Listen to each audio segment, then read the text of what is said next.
Good evening and welcome to gunner shot. Gunner shot में आप सबका स्वागत है। Today we gonna talk of Munir rant and India's answers to that. Well, to put it in context, he's been doing a lot of rant ever since pre-op Sindoor. But before I go ahead, like to welcome Gen Gautam Moorthy, Gen Vinod Bhatia, and Mrs. Tara Kartha to this evening's discussion, a Casa and a Gunner shot discussion on Munir's rants. Right, again, let me put it back in context. Munir has been doing a lot of rants. And his rant story actually started with that, rant about Kashmir is my jugular vein. And then he followed it up with Op Sindoor. And Op Sindoor and events after that have changed a lot of things. Today, India finds itself in a place where, we are in for difficult times with USA. We are trying to patch up with China, which is also going to be a difficult proposition. And we have a neighbor in the form of Asim Munir's Pakistan, which is just ranting. And these rants have a method in their madness, however mad they look like, right? And some of his, touch upon the outlines of his rants, a few great rants he's done, and we'll see what do we make out of it, and how do we go about it. He's gone and said he's the first person who's, recommended Trump for a Nobel Prize. And then he went to USA and gave a nuclear threat to India. And that threat, if you really analyze, is futuristic in nature. He says if India builds dams, as part of its Indus Water Treaty, obligations, or rather, go stopping water to Pakistan, he's going to bomb them, and he'll take half the world with him. One doesn't know whether he'll live till there or not. Then he's spoken of India as a Mercedes and Pakistan as a dump truck. But actually, if I go back and show you the picture which I shown, India is still a Mercedes and Pakistan is actually a garbage truck here. And that's what I thought I'll highlight to everyone. Right, the fact that he's acknowledged India to be a Mercedes is a great honor for India, and the fact that he acknowledges Pakistan to be a dump truck or a garbage truck is also a great thing. Well, he said that. Then he's given an interview to Sunil Varaich, who's an expat Pakistani journalist, and he spoke of a lot of things, but he did mention something funny. He said he has been chosen or he's destined to lead Pakistan, right? And he's invoked Allah in it somewhere, and given himself some supernatural powers. So when you look at all this, he's grown from strength to strength in terms of command of Pakistan. He's not governing Pakistan; he's commanding Pakistan like a military man. The governance and all that are left to lesser minions, right?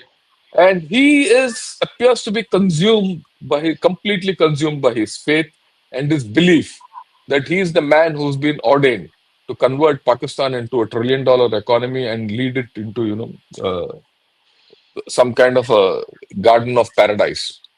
So that's where his mind is. And this is not the first time we've seen someone from Pakistan doing this. We've seen this much earlier. So today we have to see, given the state of where India is, and given the continuous rants which come from Pakistan, and these rants get an emotive response from India, right? How does India respond? Do we ignore it? Do we respond to it? If we respond to it, how do we do it? If we ignore it, how do we ignore it? Because at the end of the day, today, at this point of crisis in India, which is there, something like what happened in 91, we need to build our strength and bide our time. Okay, if I have to put it. So we're going to discuss this and how we're going to go about doing all this. And I have with me people who've been to Pakistan, who dealt with Pakistan across the LC very intimately, and who dealt from the halls of government and looked at Pakistan microscopically. So we'll first head into Pakistan with General Gautam Moorthy because he's one of the people who's been to Pakistan. So, how do you see this whole thing panning out, and what do you make out of Munir and this rant? Good evening, Gen Shankar. Good evening, my fellow panelists, and good evening to all our viewers. Jai Hind. This is a very interesting subject. And let me start off by saying that the most analyzed world leader in recent times, psychoanalyzed world leader in recent times, has been, without exception, Mr. Donald Trump.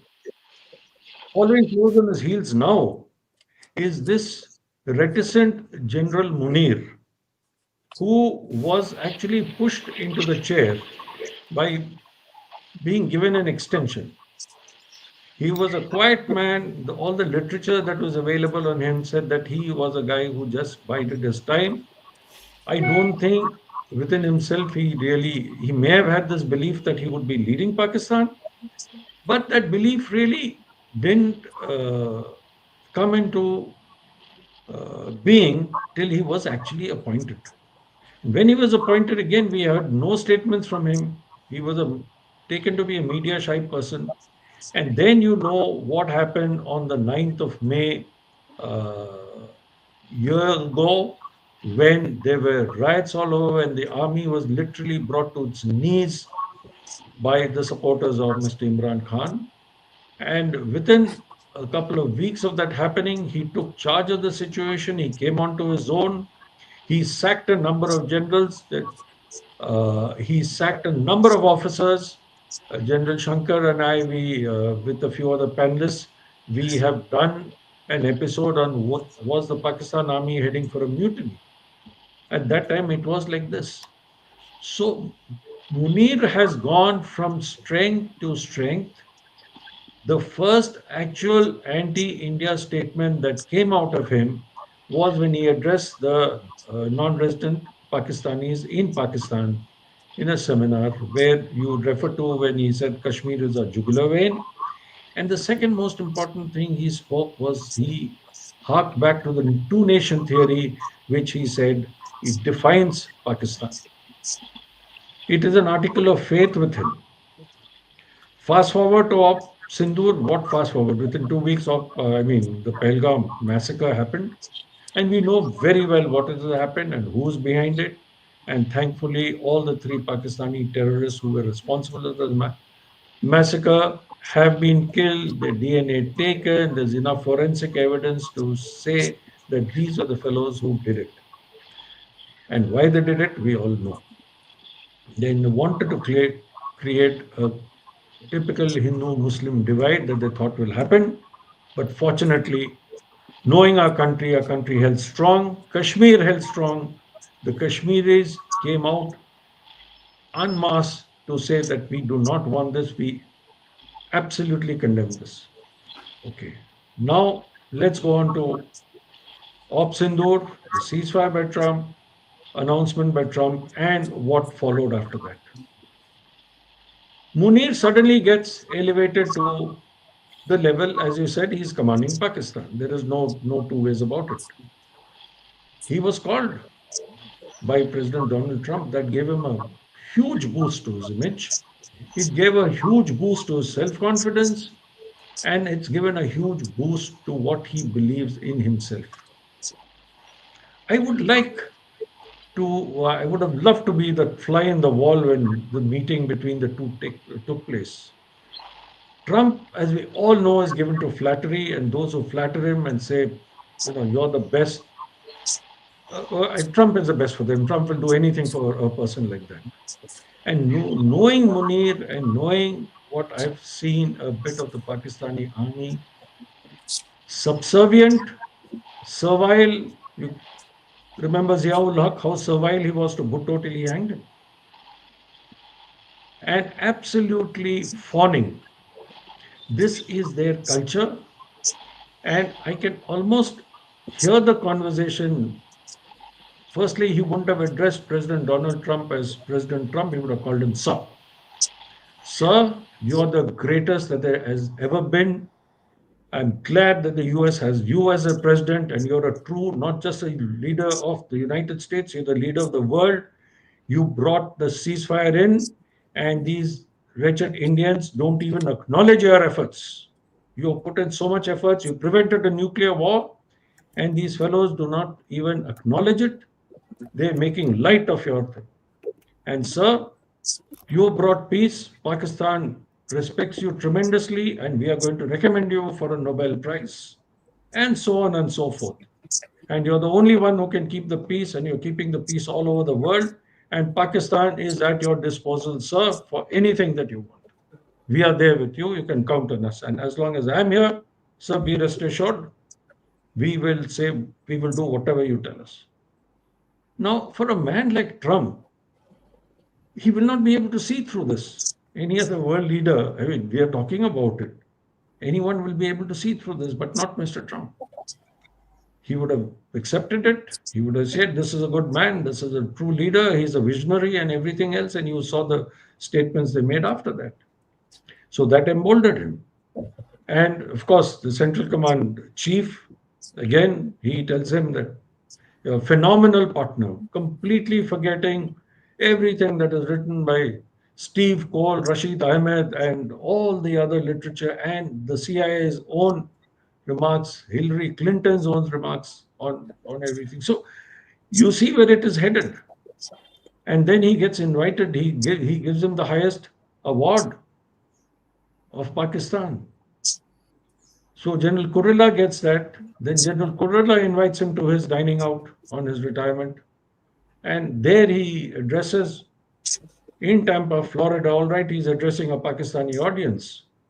But the kind he says is scandalous. And now fast forward again to this interview, where he believes that he is being sent by Allah to protect Pakistan and to take Pakistan to the next level. And one more statement he made there, a very important statement. He says, I want to die a martyr for Pakistan. मैं शहीद होना चाहता हूँ पाकिस्तान के. Look at the mindset of the man. We have analyzed it, and in the next round, we will discuss the further implications. Back to you, General Shankar. Thanks a lot, sir. That was very nice. The fly on the wall, I think, spoke well, or rather, heard well. Right. Now I'll switch to Ms. Tara Kartha. Madam, your view on Munirs Rants and what do you make of that?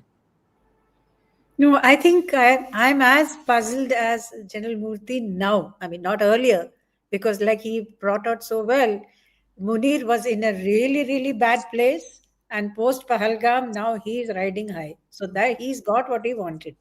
Having got what he's wanted, I would have expected him to shut up and keep quiet. But he hasn't. He's decided to go on ranting. So that to me is a little surprising because what does he get out of it? He's got his field marshal rank. I think COS, he continues as chief of staff till 27, if I'm not mistaken. So he's got nothing immediate, right? So there's something else going on, and that worries me.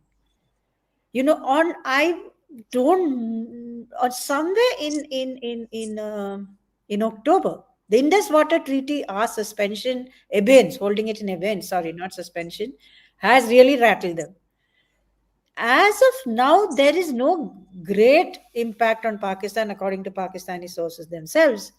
If Pakistan wants to do something about it, it can. It can desilt its own canals, which it doesn't seem to bother to do. But in October, it could have an impact because October is when the winter rains start. There is a deficiency in the water flow from the Indus. So whether all this is building up towards that, because if the farmers get it in the neck, then Munir Saab is in grief. Because if you remember, just before Pahalgam, before all this happened, was this huge farmers' protest in Punjab, in Sindh, everywhere. I mean, they literally paralyzed that whole thing. So this is a very large lobby. That is one. Number two is, I slightly disagree with General Moorthy, is that the Trump is not a fool. I mean, you see the way he's handled Putin. He's given Putin what he wants, which is a red carpet treatment. He's given him the works. But he would have got something back. There are no free lunches with Trump. So as a fly on the wall, I think you would have got a very... the way he conducts meetings is like this. He will get the place ready, go in with just 2 or 3 people in the room and say, here's the deal, are you going to do it or not? So that's his fashion. And if you see the readout thereafter between Foreign Minister Dar and Secretary Rubio, that readout is almost entirely about Iran and counterterrorism. So there is something, some way they are using this guy, and one is in Iran in different ways. I don't know what all they are doing, but that is, like we said, familiar territory for us. The US has always used Pakistan for its own ends, perhaps even against the Taliban. That is number two. Number three is that the key actor, I think what General Murthy said is absolutely right. This is CENTCOM. This is CENTCOM game. Kurilla didn't say he's a phenomenal partner for nothing. I mean, they got that Abigail bomber, of course, which was, you have to hand it to the Pakistanis. They gave it to him at the right time. They presented Trump on his inaugural with a terrorist and said, here you go. Here is your, guys. So they do this very well.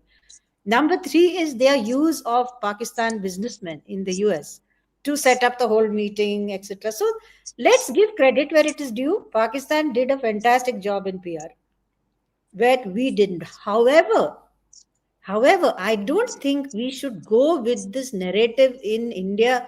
Oh, Pakistan won all the cards. It did not. If you see the major analysis of events, nobody believes that Pakistan won the war. No one. They believe that Pakistan is a liar and a cheat. That's a different issue.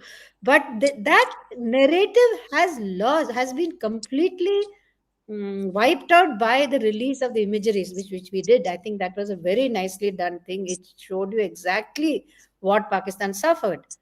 Now, I'm like I said, but I come back to Asim Muni's latest rant, which is extremely dangerous.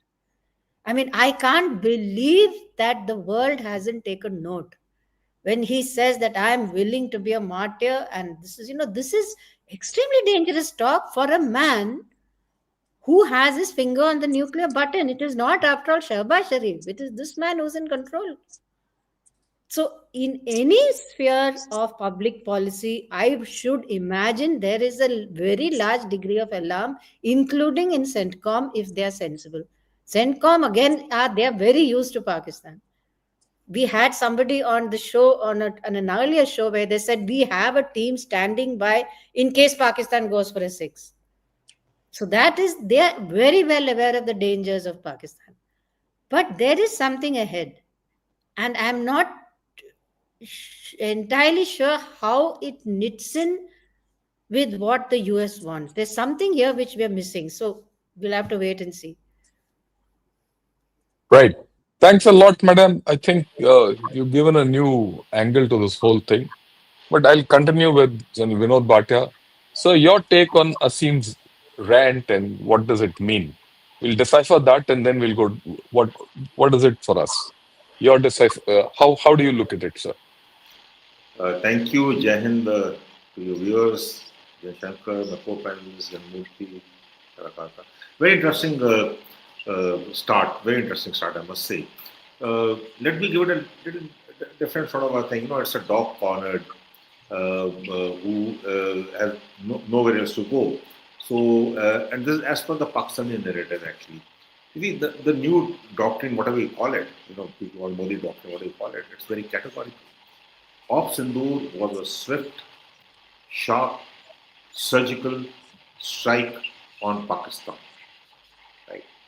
And it was based on preemptive and punitive operations on the terror camps. Pakistan held on the night of 9/10, Pakistan was Daud and AD umbrella, saying that we could strike Pakistan anywhere. Pakistan's fear of lack of strategic depth just stood out. Right? So what does Pakistan do? It goes back to a tried and tested methodology of rants. If you look at it, it was Bhutto who said that we'll eat grass, but we will go nuclear. Right? It was Pervez Musharraf, or Ziaul Haq rather, who followed Bhutto's doctrine of bleeding into 1,000 cuts. So what Munir is saying is, out of fear, what India has done is categorical. We have punished them. We have punished them hard. and they know that the new today no government can go back on this new doctrine of terror and talks, terror and trade, talks only on POK and water and blood. So it pinches them really. You also got to understand what does he do? He goes on to the US. Now there are certain things we got to actually analyze, and I would request you to have a webinar on that. What are the real interests of the US and Pakistan? Tara Kartha said, there's no free lunches in the US. No, not free coffee only. Lunches is a very far thing, right? And what are the leverages that Pakistan has? There's some leverages. Something US wants, and so something which Pakistan can give, right? Because it's a very interesting one. And I'll let me read out something without deviating from what's being said, or I'll just come back to in the next one actually on this. It's a very interesting one how Pakistan behaves. And when I talk about Munir, if you look at Munir's career graph, it is totally not. It doesn't fit into the the blue blood of the Pakistani army. He comes from the OTS. He comes from a very. He comes from actually belongs to Jalandhar. He is a school teacher, then a principal. Uh, but today he's bigger than life. He's a field marshal, and we all know what happened to the first field marshal and what will happen to the next field marshal. So he is going into the ranks basically as a, I would say, as a last option, as a dog cornered, because the strikes went over very well, and Indus Water Treaty is going to hit them very, very hard. Right? The Indus Water Treaty held in abeyance. We got to also understand that the Pakistan's defensive system, the complete canal system, is lying northeast to southwest and is fed by the Indus waters. Right. So the complete defenses are based on canals, especially Punjab, and Punjab is 55% of Pakistan actually, and Punjab is where the decision makers are, and so that is something which is worrying something. And he talks nuclear. Well, nuclear blackmail is not going to last any longer, and Pakistan should understand that it is not that he can destroy half the world within seconds, within less than a minute. There will be no Pakistan left. There is no strategy left actually. All their cities, major cities, are within range of all our missiles. You have to understand that. Despite the 0 to 2750 nuclear doctrine or whatever they call it, so it is a lot of this thing, and we nuclear bluff, nuclear blackmail. They have held us hostage for too long, and now that is what scares them, is that we are not concerned. We are not factoring the nuclear card at all, and let the world factor it out. It doesn't bother us actually. It really doesn't bother us. We have a nuclear doctrine which is very categorical. It is massive retaliation, and it is out in the open. And there's been a statement with by the President Raksha Mantri also. Their doctrines are good, but if something happens, we know what to do. We know what to do very well. So that is a political statement also. So let Field Marshal Munirs say. I call him Field Marshal. He's a Field Marshal, right? And his Field Marshal is a rank he can give to himself, because it's a selected government. It's not an elected government. It's a selected government, and he comes to the ISI, and ISI's survival is based on anti-India, and that is where ISI's mindset is, that they focus on India. Today, Pakistan is militarily weak, economically weak, politically weak. So that is the bottom line, and we need to continue to say that our policy is very clear that any terror attack will be paid for by Pakistan, and there will be costs and costs of Pakistan, and we are not going to accept anything despite your nuclear threats. Uh, Thanks a lot, sir, for your views. I'd request all, if you please check your mobiles. I think one mobile is on because I'm getting resound out of it.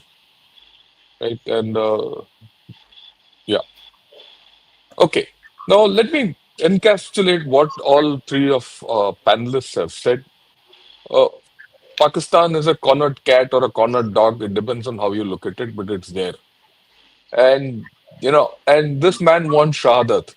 And talk of Shahadat and all that comes out of fear. Some kind of fear is there in this man. And the fear comes out of the fact that, look, like what General Bhatia said, in Ops Indore, they were completely exposed. In fact, it is my theory that even their nuclear capability was on that day finished. They didn't have the capability to get back. Uh, with us with their nuclear capability. That was actually stymied, right? And he knows that if he tries anything, there are going to be punitive strikes on him. On that, also, there's no doubt. The main thing which he is now fearing and on a long-term basis is the Indus Water Treaty, because it doesn't not only kills Pakistan from a long-term perspective, because not only Heartland Punjab, even Sindh gets badly affected by whatever we have to do with the Indus Water Treaty or the Indus Waters. I won't say the treaty with the Indus Waters. It also kills the defensive system. So naturally, he's reacting like a cornered dog. And it is my opinion that all this thing is conditioned by the fact that if he's got nothing to do, he has to get hold of superpowers. And one superpower which he was banking on during Ops Indore uh, didn't let him down badly, but he has no great faith left in its weaponry. Because whatever weaponry he was banking on with China didn't work. So going back to that won't work anymore or won't take them far. And this I'm not saying just because it didn't work in Ops Indore. I take everyone's mind back to a time a couple of years back when Javed Bajwa, in a military-led fest, I think, wherever, I don't remember, he did say, look, what do? Our option is to go to the West for weapons. No one gives it to us. So as a result, we have to go to China and get. And they had no choice. And after Ops Sindoor, they felt, I think Pakistan army as a whole has felt that being dependent on China only will not take us far. In fact, it will take us nowhere. So they had to go back to USA and get somehow into the good books of USA. And then, of course, the Iran war and all those things that they played out, and they've gone back into the good books of USA, right? And we've heard what the fly on the wall has said, and I think they're pretty cogent comments. Give or take a little more here and there, the flattery would have been there. And what Madam has also said, you put all this together, a picture comes where they've got back into the US camp. What they'll get out of it, we've seen. Then the question came up, what is it that US wants in Pakistan? That's the next question which most of us have to answer. Because what US wants in Pakistan is going to dictate what's going to happen further. I mean, we know that there's a crypto deal which Trump's son is doing with Pakistan. And there's no doubt about it. There are interests in minerals. And, Trump is, anywhere he sees minerals, he goes. The same analogy you see in Ukraine. After all, he's today supporting Ukraine because he's done a deal on minerals with Ukraine and Russia, right? So there is issue of this thing. Then, of course, this business of, something which this is my belief, which I thought I'll share with all of you. Today, USA controls much of West Asia. In fact, 100% of West Asia, from the shores of the Mediterranean to our borders, with Pakistan in its fold already. And it has actually edged out China. China has economic clout here, but no other clout. And with Iran being as weak as it is, right? And if Pakistan is held in one end, right, USA continues its hold. It's actually uncontested in this area. And what do you see? Trump, he's trying to become uncontested in Russia, Ukraine, in that European area. That's how he's going. Like, I'll take what Madam said, that he's not a fool.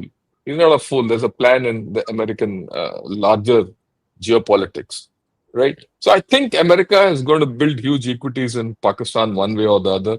And that's another way of containing China. And if you can, in some manner or the other, put a lid on the CPEC and the Chinese investments in Pakistan,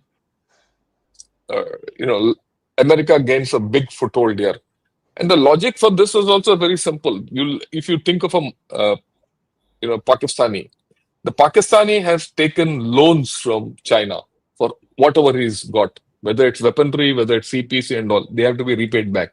Whatever he gets from USA is free of cost. So naturally, the switch to USA is very seductive. And if USA is invested into Pakistan, the loans to China need not be repaid out. So I think, Asim Munir is playing both of them, and he is using his anti-India fixation to divert both. He's used Pakistan has played its game well. We need to understand that there is a great anti-India sentiment in China, notwithstanding what's happening between India and China and our Prime Minister going to SCO and all that. And there's a great anti-India sentiment which is bubbling up in the Trump administration. That is also quite apparent. There's no logic except that. So he is funneling both of these through Pakistan and diverting it at us. So all these rants have a logic of their own, right? The issue is, how do we handle this? And he's magnifying, the way I look at it. This is high level cognitive warfare. He's magnifying US and China's fears and emotions and channeling them towards India. And when we in India, a lot of people react emotively to Pakistan. That's our part of our DNA. We have to accept that. And when we do that, he gets China and USA into the fold, and that's how we are getting played. That's the way I look at it. And I'd like your views on this. And from here, how do we go forward? Because we have our own issues. We need to look beyond Pakistan. Can we look beyond Pakistan and start dealing with USA squarely? USA and China squarely is the question at hand. In doing so, how do we deal with Pakistan? So I've given a huge theory, but I think it needs simplistic answers and simplistic way of looking at it. Gen Gautam Moorthy, sir, your views. Thank you. Let us not forget that it was Pakistan that actually was responsible for the very famous rapprochement between the US and China. It was Pakistan that got them together. Now you're revisiting that, but in a completely different era where US today wants to stem the rise of China and does not see China as a rival. And Pakistan, after having cozied up to China so much, after having invited so much of invest from China, is now cozying up to the US. Now, this is something that only the Pakis can manage, and how they manage, I really don't know. I am reminded of the famous limerick. There was once a lady from Niger, substitute the lady for Munir, who smiled as she rode on a tiger. They returned from the ride with the lady inside and the smile on the face of the tiger. Now, Munir is riding two tigers, not just one. How does he take them along? How does he uh, keep China happy, considering that they've invested billions of dollars into the CPEC and they're looking forward for a return on their investments with exploration into rare earths, with exploration into oil, and at the same time, he's promised Trump the same thing, and Trump, you know, mockingly said India is going to be buying oil from them at some time. You see, it is not easy. The path that Mureen has tread for short-term gains, Pakistan is going to have it's going to have a long-term effect on Pakistan. It is not easy what they have gone and done to themselves. The other analogy I would like to tell you is, you see, all his comments are threefold. To India primarily, he is messaging India, he is messaging the international community, and he is also messaging to his own people. He has actually cast aside an entire a majority of Pakistanis who are pro Imran, but he's today sort of trying to get them onto his side using this famous nationalism card. How far will he succeed? As Madam Tara Kartha very correctly said, that look, it is not going to be easy when in October, when the rivers run dry and when the farmers realize the problem. Politically, Pakistan has actually entered a cul-de-sac. there is no future for Pakistani politicians. The army has grown increasingly stronger. And may I say that today the Pakistani army is stronger than at any other time in its history, not even during Field Marshal Ayub Khan's time, not even during General Ziaul Haq's time, not even during General Musharraf's time, has the Pakistani army taken such a hold of its people.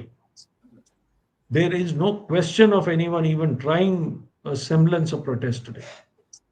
Whatever voices you hear are you hear from the diaspora, from the safe havens, where again they are threatened. We have seen what has happened to some Baluch leaders who have spoken out, some other people who have spoken out against the Pakistan military.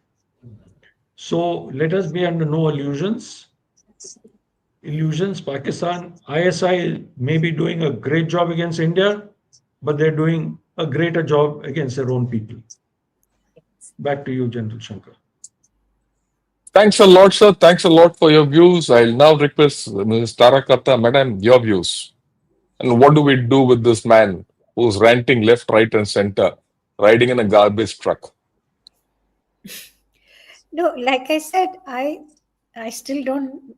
I'm not sure what he's ranting for right now. Like I think what General Moorthy said in the US, he basically took on the Imran Khan lot, and now you saw the protests against him, which is pathetic.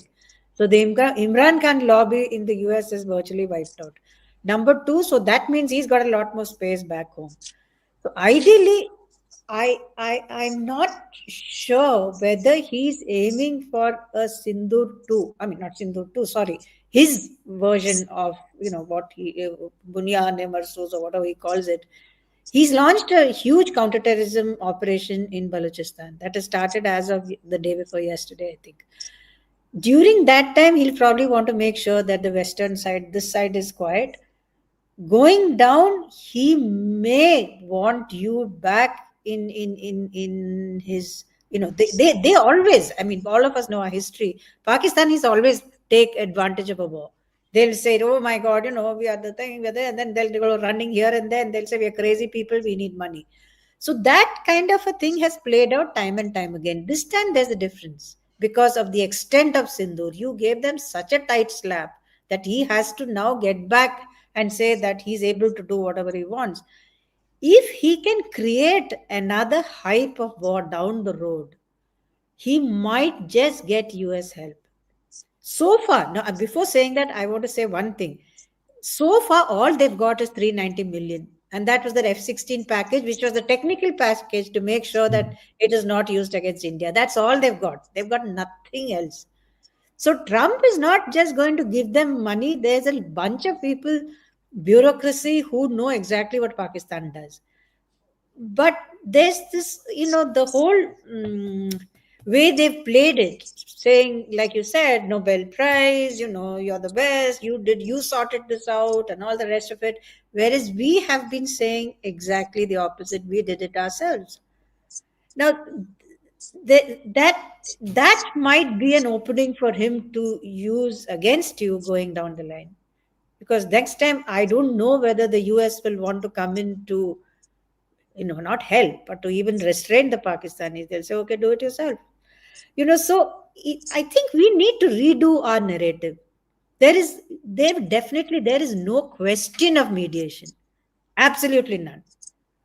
But the way we present it to the US, I mean, I think we have to change the way we get this administration on board, because right now it's not working. All the same, now I'll argue against myself. All the same, this month there are 3 meetings with the US. One is the run up to the 2+2. Another is the US India defense dialogue. Third is the Yuddha Abhyas. That iteration is going to go on. So the basics of India US cooperation is going on, regardless of Trump or anybody else. I mean, this is something, after all, which has been built up over years. That gives me confidence that this continuing cooperation, which I see as very, very strong. I mean, there's a very, very strong backing from within the national security space for being a good friend to the US. The Trump tariffs things you can, it's a separate category, and I don't think we should mix the two when we assess. I'll stop there. I've been a little controversial, but I am just trying to flesh this out in how we need to go forward. Yeah, it's very interesting that you speak of redoing our narrative and separating the tariffs from the defense cooperation, which is imminent. Uh, I think the acid test of this will come when the Quad is to take place. Hmm. Because given the fact how fickle the Trump administration is towards India at this point of time, I don't know whether the defense cooperation will stand the way it is going. I mean, that I have my own views on this. I mean, it's not views, it's my own fears. We need to have it, but will it go through is the question mark. Given the fact that we've started talking to China, and given the fact that the Trump administration is not prepared to listen to logic, it has a logic of its own. Even today evening, Scott Bessent has come out and said, look, he's justified why China can buy 16% of Russian oil and we can't buy 12% of Russian oil. Even today, right? So there's a thinking which is contra within USA. That's why I said, how do you deal with Pakistan with the way USA is behaving and the way we have issues with China? Right.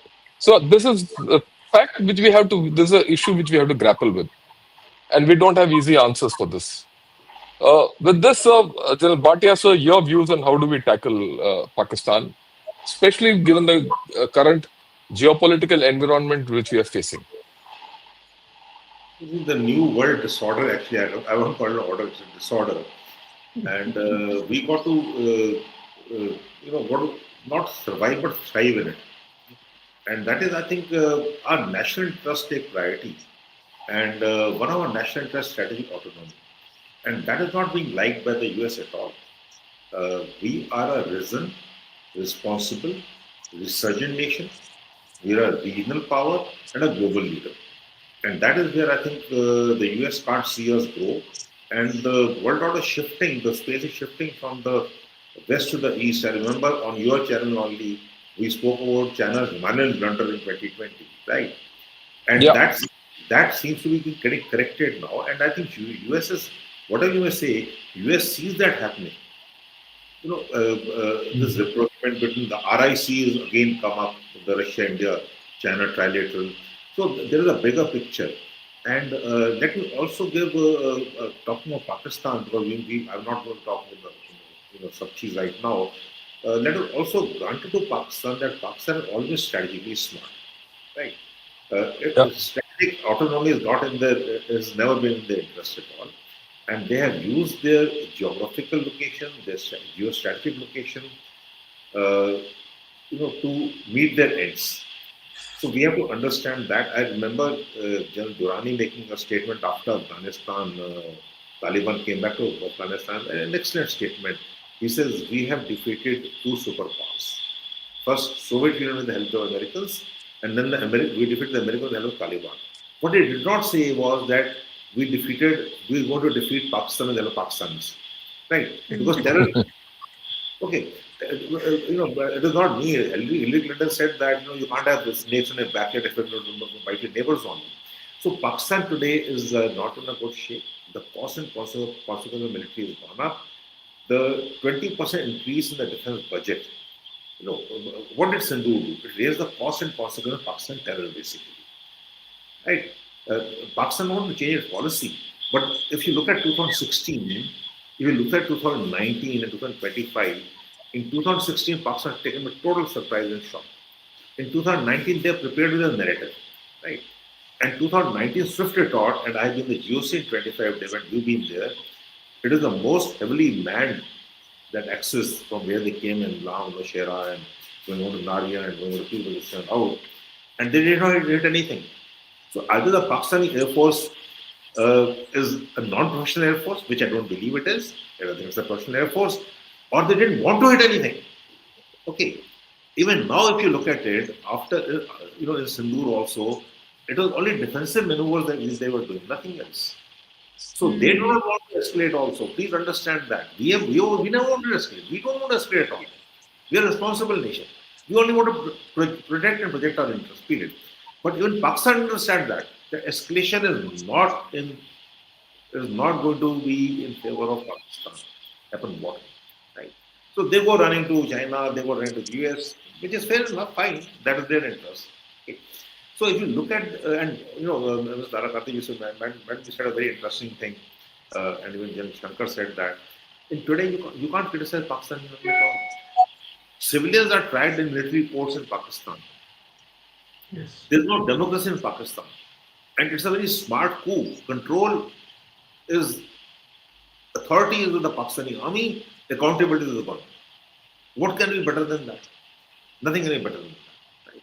And it is not that the US, which is the mother of all democracies, they don't understand that. They don't understand that. But US will look after its own interests. Period. And why should we grudge US looking after our interests? We should be firm enough today. We are a risen power. We got to look Own after our interests. interests, and that is what matters most. And the US needs to, needs India. There are a lot of contracts which are, in the pipeline, and we have got to go slow on that. We got to send signals back to the US. We still are the second largest importer of weapons. Let's have no doubts about it. Atmanirbharta is there, and let us do that. But we got to invest. Let us not underestimate our adversary, please. That is something we should not do. All this hype is good, all this halla is good, all the TV channels are very good and all that. But we should understand as mature leaders, as strategic analysts, whatever we are, that we need to prepare for the next one.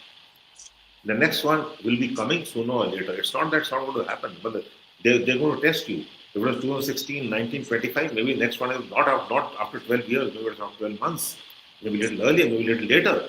But if you are prepared, you are going to deter that. It is not only that. Today, Pakistan believes that it has got conventional deterrence against India because India has got deployment along the LAC. Rightly so. Rightly so. Right? It believes so. But it doesn't understand something that if we could recapture the Kargil heights, if we could if we could do surgical strikes by infiltrating, inserting into Pakistan, occupied Kashmir, destroy their camps, if we could strike within 20 to 23 minutes the terrorist camps, if we could take out the AD umbrella of Pakistan, I'm sure they're analyzing that. Not only Yeah, Pakistani yeah. army, what are they analyzing that? That's what we could do, that's our capability. But we should not stand still. Prepare for the next one. Prepare for the next one, and we'll have to think beyond. So that is where I think we need to do. We also have to understand that Pakistan will not change policy of bleeding the foreign cuts. It will try terror again, a fourth time, a fifth time. Possibly, as the cost rise, it will come less. And I think Indus Water treaty being held in the bench is a masterstroke. It it punishes the Pakistani people, and in the end, the people matter. People realize that they cannot live in the cognitive domain of having Pakistan having got the upper hand, and just because they destroyed, they believe that they took out 5 aircraft, and we did not agree to it. Pakistan never agreed to take their own soldiers in Kargil back. What are they telling us? Mm. Their soldiers were there in Kargil. They said they're not our soldiers. We gave them the dignified burial out there with all the rights. We had their list. Yeah. We went, and then Yes. the DGMO General Vij went to Atari border, gave the list to Pakistani DGMO, and he said, "No, these are not our soldiers. They don't even own up their soldiers, and they're telling us that you're not owning up to some aircraft going down. Well, the aircraft went down. So what? We achieved a political victory end state, and they know that. We hit them hard. They were minus of AD umbrella. And we should understand that that is where Pakistan's vulnerability is, no strategic depth whatsoever. Militarily, Pakistan can't stand up. But then, having said that, we should understand, we should invest rightly into the next one. With Pakistan, with Pakistan, China's client state, and with US aiding Pakistan, the F-16 package was given for counter-terrorist operations. Even a non-military man knows that F-16 have zero employment in counter-terrorist operations. And on 21st of February, Mr. Trump sanctions $397 million for upgrade of F-16, 86 or 87 F-16 of Pakistan for counter-terrorist operation. Now, this is something which we have to understand. And we got to tell the Americans that this is what it is. They know it. But it is their interest. The Iran is there, the West Asia is there, like you rightly said. So Pakistan will continue to exploit its strategic space, its geostrategic location, and to that we should not grudge them that. But we should be prepared to hit them hard, hit them where it hurts, and raise the cost of Pakistan. So the Pakistan people, in the end, it is the people who matter, and the people understand what is going on, and they seek parity with India. We should not give them parity. We should not have any third party intervention whatsoever. Look after our national interest, period. Thank you. Thanks a lot, sir. I thought this was a wonderful discussion we've had. If I have to sum up what all you said, all of you, is that we need to thrive. India needs to thrive, just not survive, right? We need to thrive. And we are a risen nation and nothing can stop us. That's the first day. As far as Pakistan and Asim Munir are concerned, Pakistan will continue to be the way it is. It's on a high at this point of time. That high will go. Sooner or later, its natural economics and lack of water from Indus water will take over and Pakistan will start weakening. The danger is, will it go hyper at that point of time? We'll have to see. But the way to handle that is to prepare for a war. By preparing and investing into our capabilities, you avoid a war and deter a war, both of them, because war is not in our interest at this point of time. In fact, war is never in our interest at any point of time, right? And I think to that extent, if I may point out to everyone who's listening to us, our Prime Minister has put out a very good roadmap of all these capabilities. He's put it out during his speech in the from the ramparts of the Red Fort, including the Suraksha Kavach, which he's talking of, the Sudarshan Chakra. If it's my belief, even if we put 50% of what the Prime Minister set out for India to do, we'll be a far stronger nation because we'll not only be Surakshit, we'll also be Viksit by more than that. I'd like to highlight one aspect of Pakistan lying and not even accepting their own, casualties and op Kargil, which General Bhatia has said. And that's the level of lying which they can go to. And the person I'm going to talk of is Captain Karnal Sher Khan. Karnal Sher Khan, you'll agree with me, sir. He was a young officer who fought to his last breath with great heroism in Kargil. Right? Our people recognized it, and we gave him a decent. We took his body and we offered it back to Pakistan. Then they refused to take it. So later on, his body was, I think, taken back and sent back to Pakistan through the official route. Some bodies were given back, and in that, the brigade commander wrote a citation for him and put it in his pocket. And based on that citation, this man got the highest award, like PBC in Pakistan. And this is the kind of people they are. They don't recognize their own brave people who have fought and given their life, for Pakistan, leave alone acknowledging what it is. So I think that's the way it is for Pakistan. And that's the kind of a enemy we are dealing with. I'll call it an enemy nation because that's what Pakistan treats us as. Okay, with this, sir, I've finished what we have to say. I'll take some questions. There's some interesting questions. And the first question is from Tushar Srivastav. He says, sir, I'm in Canada. I can say the Paki community here doesn't support Munir much. I feel India needs to hit Pakistan mentally more than militarily. Your thoughts? Uh, Gen Gautam Moorthy, sir, your views on this? Very good question, and I completely agree with him. We need to get to the Pakistani psyche. You see, most Pakistanis are aware that they actually got hit during Op Sindoor, and they got hit very badly.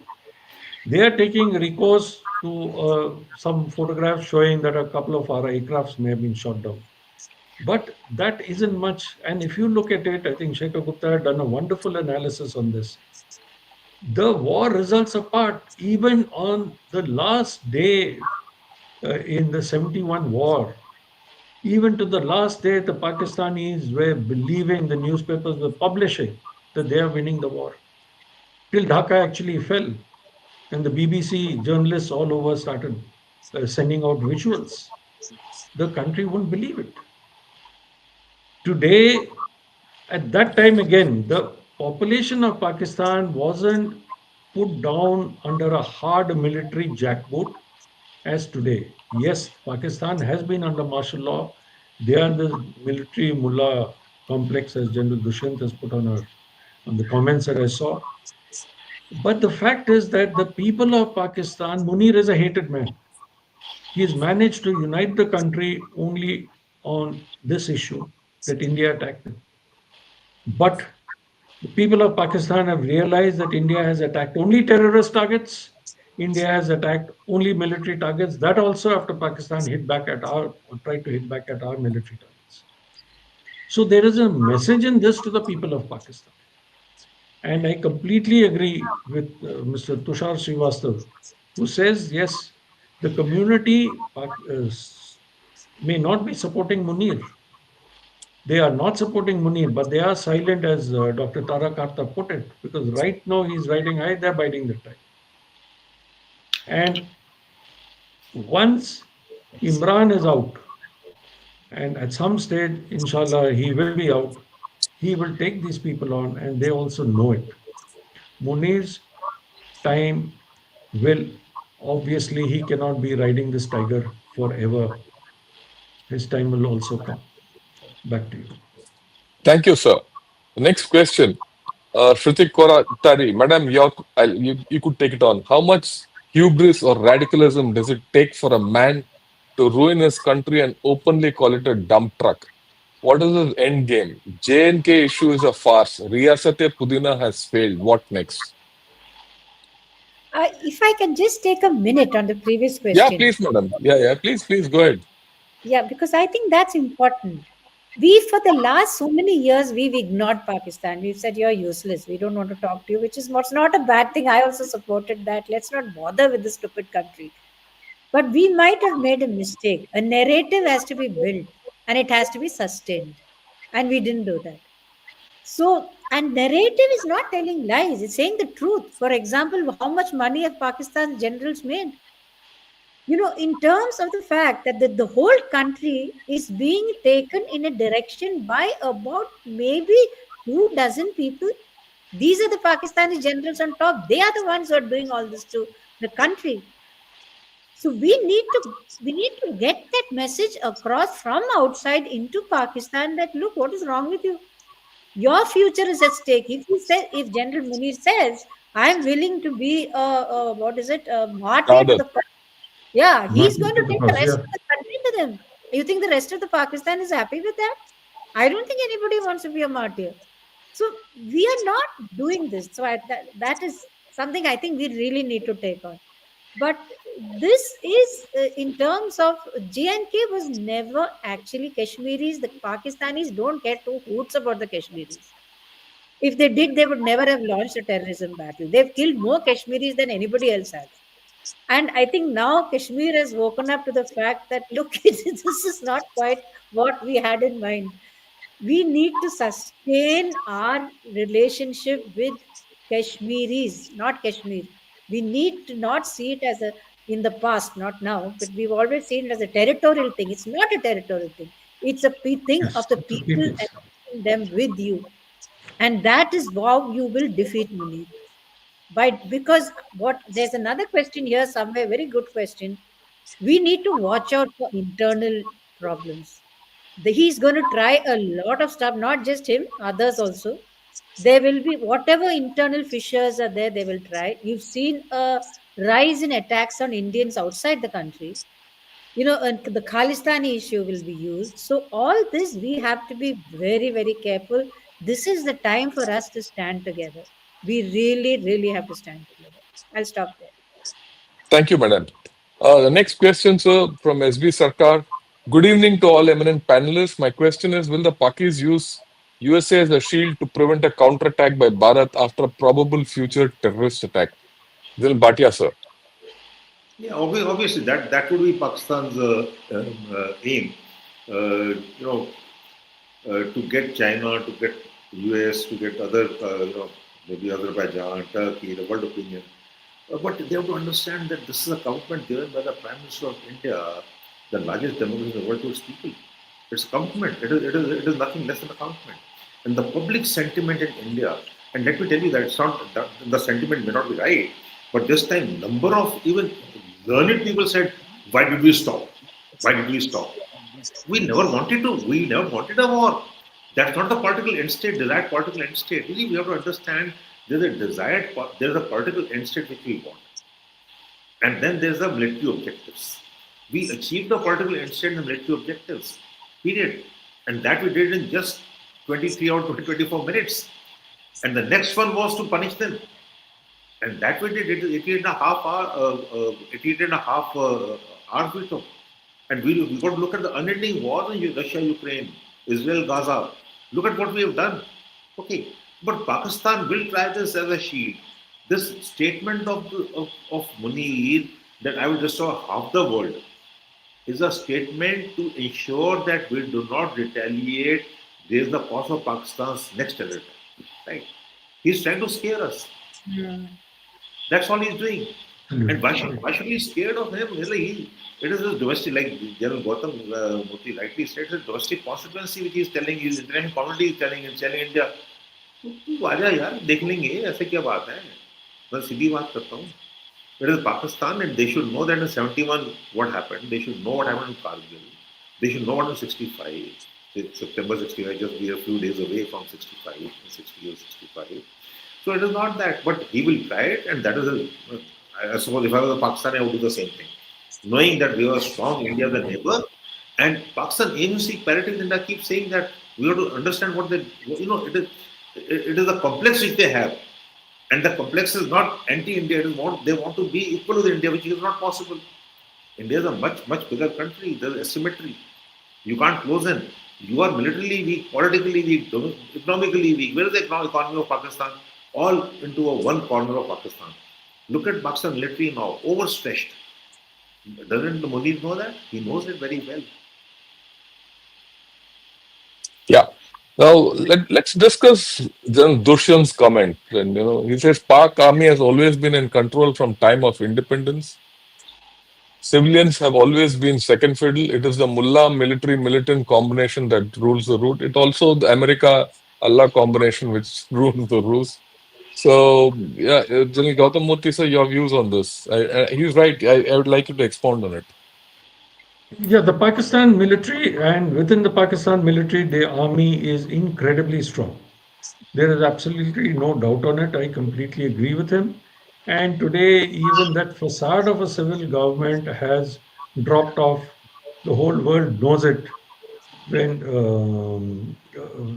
the so-called field marshal, the man who promoted himself, went to meet the US president.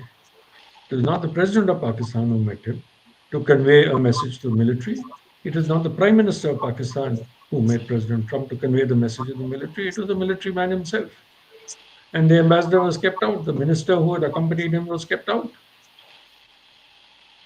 They joined later. So they were waiting in the anteroom while Trump and Munir were talking. So we must understand that they have complete power. Civilians have played second fiddle whenever they've tried to assert themselves. You saw what happened to Nawaz Sharif the first time. You saw what happened to him the second time. His brother is suitably chastened. Nawaz Sharif is on the quiet. I mean, he's just enjoying his Bhutto was hanged. farmhouse, and that is it. Yes, sir. Please. I said Bhutto was hanged. And yeah, and Bhutto was hanged, of course. Right. That goes without Let's saying. not I told forget you that. Bhutto how was hanged and servile. Imran Khan is in jail. And Hmm. continued in jail. And how Even though Bhutto servile was Zia, assassinated. how servile Zia was when Bhutto was prime minister and he was the army chief.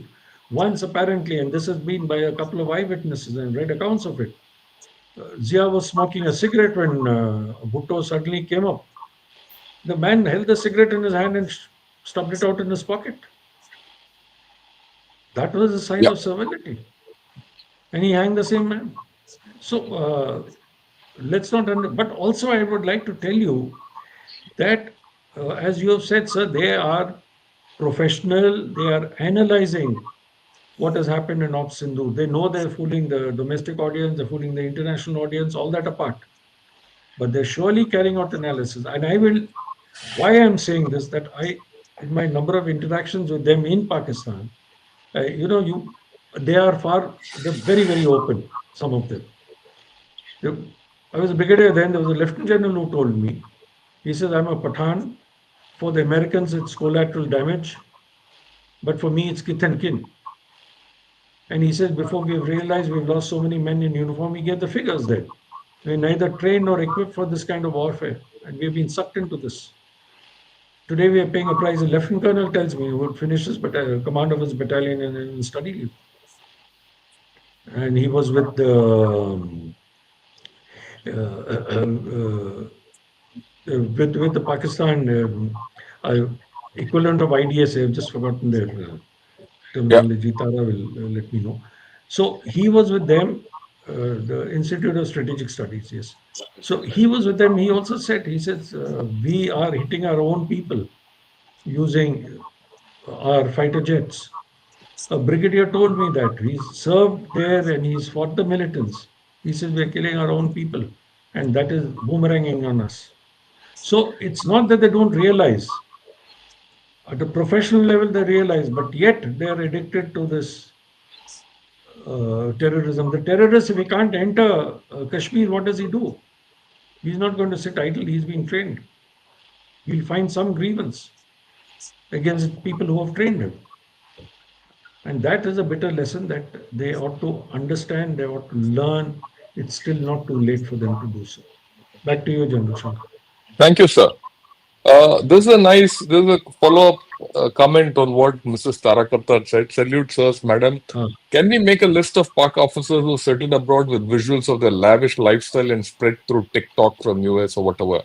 What he's looking at is that military incorporated book by Aisha Siddiqa could probably be converted into a film and put across. Your thoughts, madam? Maybe one of our think tanks could take this on as a project and, in continuation of what the earlier question was. Your views.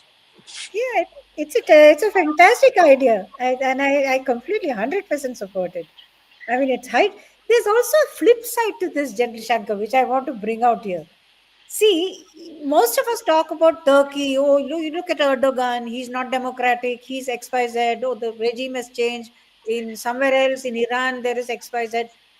In Pakistan, we somehow the world has come to accept that Pakistan is like this. It will always be military ruled. It will always have terrorists. It is always going to cheat and lie.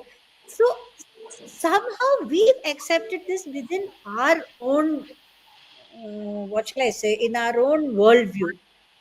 Yes, yes. No, that's not I mean, that's a realistic view. But I'm saying, again, I'm saying we need to bring this out into the world that this is an unnatural state.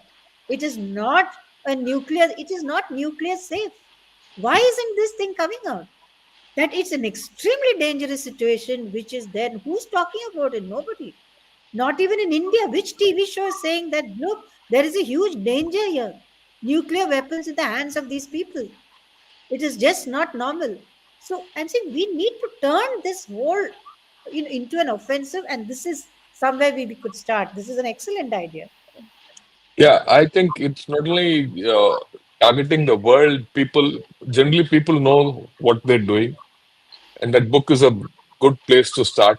We also need to focus this on the people of Pakistan. So Yes. the people of Pakistan understand what their generals are all about. Not that they don't know, but I think with specifics, movies, yeah, all that, I think it'll do a lot of good. And I think if General Dushyant Singh is listening on to this, he should start a project on all this. And I'm sure, Madam, you will convey it to him. The last question I'll take, even entire Pakistani new generation is radicalized. The hatred is rooftop against Indians. How do you tackle this, General Bhatia sir? Your last question, and then we'll pack up for the day. I think this is a important question from a long-term perspective, looking beyond Munir. Munir is only the spearhead of this radicalization of these people. Because Right. somewhere, let me, uh, the synergy of this radicalization is being coming out, in the form of General Asim Munir. Yeah, I must, Raj, this is the question actually. If you have to deal with Pakistan and if you want to look after our interests, we have to understand that the Pakistan generation is radicalized, it is anti-India. They've been fed this, it is in the education system. It is in the madrasas which they go to. It is in the daily life, and something we'll have to look at very deeply in the long term. The major challenge for India with Pakistan is how to change Pakistan's behavior in the mid to long term. I'm not saying in the near term, immediate term, but somewhere we're going to start looking at mid to long term. And one of the things, and I'll give you an example. We used to have when things were improving, and whenever things improve, someone comes in and does something like Mumbai happened, and all the efforts of peace went sky high. When the buses were there and the trains were there was a bus from Punch to Rawalakot and bus from to Uri, Chakoti Uri bus. And when the Pakistanis used to come in that bus and they used to see the Indian side of Kashmir, because there's no Kashmir in Pakistan, by the way. There's no Kashmirers. Yeah. They don't wear Kashmiri clothes. There's no ethnic Kashmiri food. They don't speak Kashmiri. But when they used to come this side and they used to see the development, the medical facilities, the education, the freedom to even pray, which they never thought was there, and they would go back with 100 kgs. And my manager said, "Sir, ये तो 100 kg ले रहे हैं, तो 100 का 150 ले आ रहे हैं, तुझे क्या फर्क पड़ता है? जाने दो उनको. It's our economy is growing. It is the economy of Punch which is growing because they would come with nothing and take everything out." So what I'm trying to say is, at some point of time, the realization will set into the people of Pakistan that anti-India has not paid them for.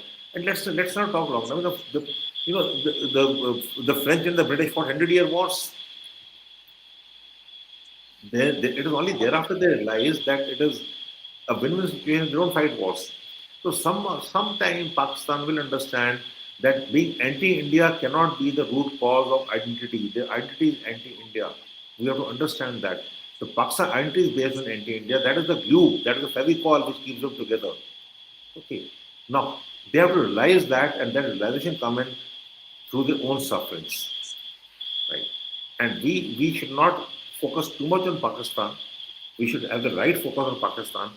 The best way, what is hurting Pakistan the most is India does not talk to them. Okay, it is hurting them. It is hurting them real hard. Don't talk to them. And rightly so. Till you dismantle your terror infrastructure, we are not talking to you. That's how we need to look at the long term. Thanks a lot, sir. I thought that, and thanks a lot to all of you, ladies and gentlemen, for a wonderful discussion on, Asim Munir's ranch and what we need to do ahead. I'd like to thank, Sunil Kundaje, who's joined us as a member. Thanks a lot. But having said that, overall, I thought we had a great discussion, a lot of points to take home. The whole idea of this exercise was to bring to forth that we shouldn't react to whatever Asim Munir rants, and he's not going to stop. We need to act, and we need to act positively. And one of the major lessons which we take home today is, in fact, two lessons. One is you have to prepare. In preparing to avoid war or deter war or whatever we call it, it is to prepare, which is the first priority as far as our nation is concerned, so that we can secure our sovereignty, territorial integrity with inbuilt strength and not depend on others, Atmanirbharta. And that way for that was shown in Op Sindoor. The second thing which we found ourselves deficient in Op Sindoor is the way we brought out our narratives. In fact, or we if we lost anywhere in Op Sindoor, we should be um, honest enough to admit that we lost a narrative war. So, is there a case for us to start a narrative? I won't say a war, but to start a cognitive campaign so that we put our points of view across, especially regarding Pakistan, which is quite vulnerable to cognitive, campaign of exposing their generals, they're exposing their own people, exposing their own system, Absolutely. right? So that the people of Pakistan, because for some funny reason, or rather for whatever reason it is, we focus more on the Pakistan army and less on the Pakistan people. And Yes. that I think we need to do it in a focused manner. I think these are the two great takeaways today from this talk of us. Uh, Before I finish, I'd request Gen Gautam. Yeah, please, sir. 50 seconds. Please. I think what you said Yeah. in the end is the key issue. We need to create structures It is not that the war of narratives is something which we need to win and win. You win wars, but it is war of narratives. But no one is losing. Russia is victorious. Ukraine is not lost. Israel is victorious. Gaza is not lost. US is victorious. Iran is not lost. Right? We are victorious. Pakistan is not lost. So this is the war of narratives. But we don't have structure. We need structures for that. Right? And if we do not create structures, and our structures are, ADG, STRATCOM, no, we need national structures. It has to flow from top. And this structure is important. Without such structure, without systems, we'll only be focusing on incidents only. Thank you. Thanks a lot, sir.